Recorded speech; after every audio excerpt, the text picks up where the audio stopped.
রাজনীতির কথা উঠলেই তর্ক বিতর্ক, হিংসা, রক্তপাত, এসবের যেন কোনো শেষ নেই এই বাংলায়। আর এরই মধ্যে অন্যরকম একটা ছবি সামনে এলো, তাতে চোখে পড়ছেই সকলের। দক্ষিণ দমদমে তৃণমূল সমর্থিত নির্দল কাউন্সিলরের গান্ধীগিরি। কাউন্সিলরের দেওয়া পোস্টার হোর্ডিং দেখে চোখ কপালে স্থানীয়দের। তাতে বিজেপি, সিপিএম, তৃণমূল সবার প্রতীকের সহাবস্থান এবং হোর্ডিংয়ে লেখা সবাই পরিবারের মতো। কিন্তু হঠাৎ এমন হোর্ডিংয়ের কারণ কি? নির্দল কাউন্সিলর বলছেন মারধরের রাজনীতিতে ভোট কবে, এটাই তার উপলব্ধি। এদিকে ভোটের ফল বলছে দক্ষিণ দমদমের 4টি এবং দমদমের 11টি ওয়ার্ডে পিছিয়ে রয়েছেন তৃণমূল প্রার্থী সৌগত রায়। দমদম পুরসভায় পুরপ্রধান, উপপুরপ্রধানের ওয়ার্ডে পর্যন্ত জিততে পারেনি তৃণমূল।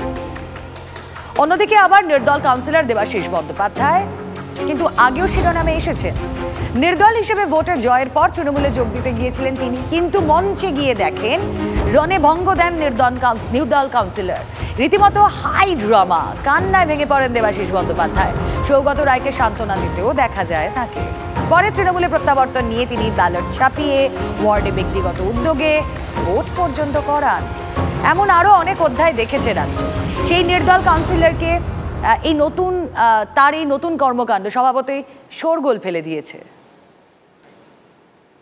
এমনও হয় লোকসভা ভোটের পর ভোট পরবর্তী হিংসায় যেখানে রাজ্যে দস্তুর হয়ে দাঁড়িয়েছে, সেখানে দমদমে উলট পুরাণ। দমদম রোডের ওপরে 15 নম্বর ওয়ার্ডের বিজ্ঞাপনের বক্তব্য সকলের নজর কাড়ছে।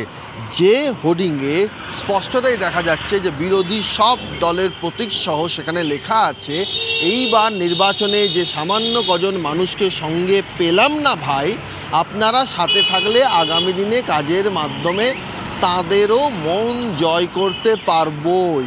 কে বলছেন এই বক্তব্য? এই বক্তব্য জানাচ্ছেন 15 নম্বর ওয়ার্ডের নির্দল কাউন্সিলর দেবাশিস বন্দ্যোপাধ্যায় ওরফে ফুচু, যিনি গত পুরসভা নির্বাচনের আগেও তৃণমূলের সঙ্গে যুক্ত ছিলেন। এখন নির্দল হলেও তৃণমূলের সঙ্গে তার সখ্যতার সম্পর্ক বহাল রয়েছে বলেই তার ঘনিষ্ঠ শিবির জানাচ্ছে। কাজ করেছি বলে সিপিএম, বিজেপি, কংগ্রেস, তৃণমূল তারা আমায় ভোট দিয়েছে, এইটা আমার আরেকটা উপলব্ধি হয়েছে। এবং যখন আমি এই ব্যালট দিলাম যে আমার কি করা উচিত, দলে জয়েন করা উচিত কিনা, তখনও দেখেছি বেশিরভাগ মানুষ আমায় বলেছে তুমি যেরকম আছো সেরকমভাবেই থাকো।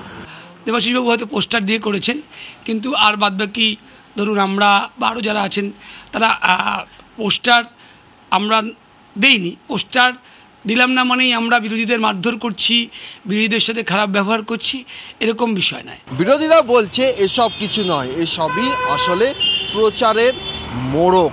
তৃণমূল এবং তৃণমূল ঘনিষ্ঠ নির্দল কাউন্সিলর যা আগে ছিলেন তা এখনও আছেন, পরিবর্তন শুধু হয়েছে হোর্ডিংয়ে, আর কোথাও নয়।